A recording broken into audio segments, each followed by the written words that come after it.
I'm really obsessed with death because my best friend died in front of me in my arms and she was throwing up in my mouth. She died of alcoholism, but the symptom was getting hit by the car because she drank too much and made her fall. I didn't drink nearly as much as she did. That's our free will to make the choice how much to drink, to know our limit. She would drink past her limit, but hey, we were 19. I was 18, she was 19. And if the drinking age for beer and wine was 16 in the United States, people probably wouldn't go crazy and sneak as much as they can when they have their hands on it because it's illegal, because they're under 21. Or when they're 21, they won't become a fucking alcoholic because they finally have their hands on something that the government has kept away from them, even though that they were in Iran or Afghanistan or Iraq fighting. They were fighting for the last, however many years. Maybe they had to leave because they were injured. Or maybe they just went AWOL because it was too much mentally. Seeing their friend they just made, the best friend, BFF, soul friends. I must have known you for another. Have you ever had a friend like that? I feel like I've known you from another life. Like you just we just connect really well. You just meet them and it's instant. 3 months, you're best friends. Well, he died next to you in war. This really happens. And then you come back and you can't even have a drink because you're only 20. So then you definitely become a fucking alcoholic at 21. So hey, why don't we just cancel two things? War, and why don't we alcoholism at 21? Let's just start alcoholism at 16 instead now. I think Jesus would be fine with that. If you think that war can't be deleted, when I say deleted, because it's always in history, right? I'm saying deleted from our present moment, so we're not walking a future of war. If you get rid of war, what happens? You have peace, right? It's the opposite of war.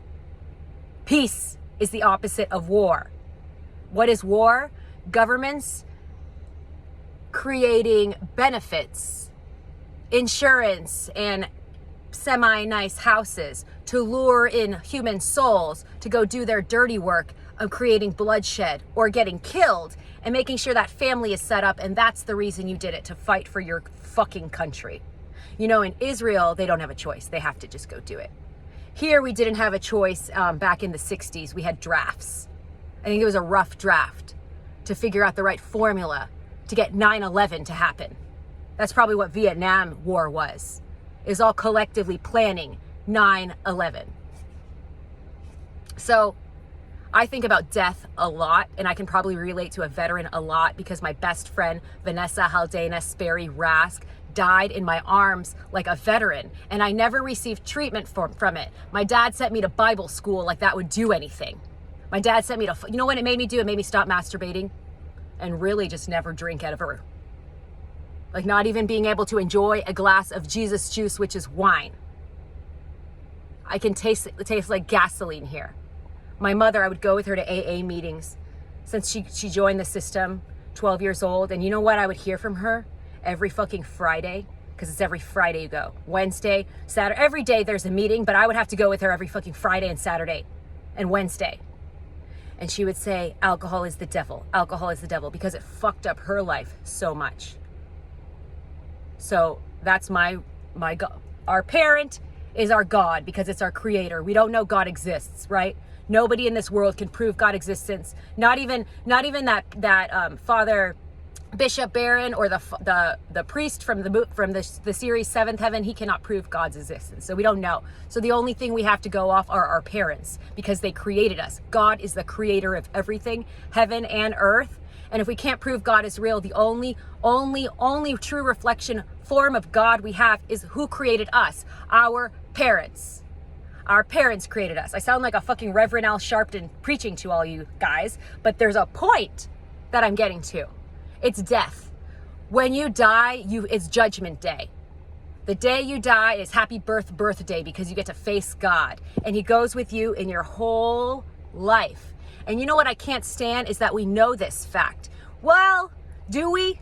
I'm telling you it's a fucking fact. Because if you don't admit it as a fact, you will continue living your life corruptly and saying it is what it is. And corrupt is not just money laundering and corrupt governments. Corrupt is in the heart, your corrupt heart. You see a piece of trash and you shame the person who threw it, who you don't even know because you're just seeing the trash. You didn't see who threw it. A corrupt heart is seeing something wrong and just letting it exist. A corrupt heart is not picking up that piece of trash. If you were to pick up that piece of trash and throw it away instead of just judging the person who threw it or saying what a shame, or not even opening your eye to even notice that piece of trash and notice how wrong it is for the earth, that's a fucking corrupt heart. Now, if you were to pick it up and throw it in the trash, guess what? Ding! God cleaned your heart for that second. We are born here with corrupt hearts. Sin is what keeps our heart corrupt. Temptation, that's what it is. Temptation, temptation. You can keep your heart clean by doing little things like picking up trash. And God will guide you if you talk to him personally. Because you know what? That judgment day that my father, Alexander Hedman-Alice, is so laissez-faire about, but yet knows so well, because his whole life he told me, have faith and always tell the truth. And I try and teach him God because he sent me a place he's never been, that Bible camp. He's never fucking lived there. All he does is pretty much pay Jimmy Hughes to forgive him of his sins like Pope Francis would. That's all the connection my dad has there. So I'm trying to teach him the things I know. Only God can judge me, Amber. It is what it is. Only God can judge me. And that's worse because you're going to die and you're going to say, I was trying to speak to you through a person, because God speaks through everyone, not just this chick. God can speak through animals. God can speak through the trees. God can speak through that litter that you don't pick up. And he's going to show my father, he's going to show him he's going to take out an iPhone or a tablet, he's going to take out an iPad and show him this conversation of when Amber's trying to tell you how to stop being an alcoholic, father, and you say, only God can judge me. And that's why he had such an excruciating death of cirrhosis of the liver. Why did it take so long for me to die so painfully, God? Because you were warned by me and you ignored me and said, only God can judge me. Now you all live like Alexander Hedman-Alice. Like maybe God's not real. Maybe he really will not judge me. Maybe I won't have to face my shame finally, but you will always face your shame, even if it's after the lights go out in this life and your skin perishes, you're burned up in flames in, what's it called? It's not an inauguration, but it's an inauguration to go talk to God. It's when you're cremated or you're put in the ground like a waste of space in the earth. Why do you guys bury so many people in expensive boxes in the ground? It makes no fucking sense. There was a technology that came out within, 5 or 10 years that you can bury them in a tree. I don't know, that must have not taken off. I would say just cremate yourself, because there's going to be a lot of people here in this world if Jesus ever comes back and you're wasting the earth's space with all your expensive, useless boxes because they're dead. Even the dead people, I'm a spirit medium, are like, it's useless. My bones are useless there. If you need my bones that much, burn all the skin off and keep my bones in a case somewhere, but don't put it in the earth. You are literally just wasting space in the earth with your fancy boxes called caskets. Fucking caskets. That is the most corrupt business of all existence. You know what business will always stay in, and what business is specifically phenomenal to cover up money laundering and embezzlement?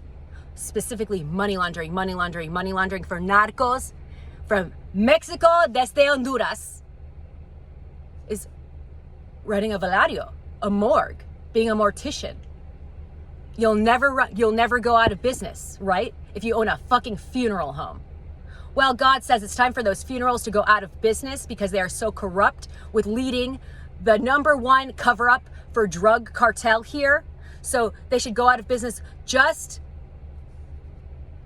fucking cremate your bodies and don't pay a funeral home to do it because they're doing money laundering. Go full on caveman and then save their bones and keep them in a glass case, and the earth will thank you later. Are you afraid of the dead bodies? Well, you're going to be a dead body one day too. And you really need that? You really need that fancy, expensive box so your family doesn't pay the mortgage for 3 months? You really need that fucking fancy, expensive box? Well, you're a fucking narcissist on this planet then. And you deserve to die now. And I hope you die like Natalie Holloway and your bones are never found. So no one has to buy a fancy, they probably did buy that fancy, stupid, fucking expensive box for her to just dig a hole and put it in the earth, because you're all fucking narcissists, even with your cemeteries, your motherfucking cemeteries.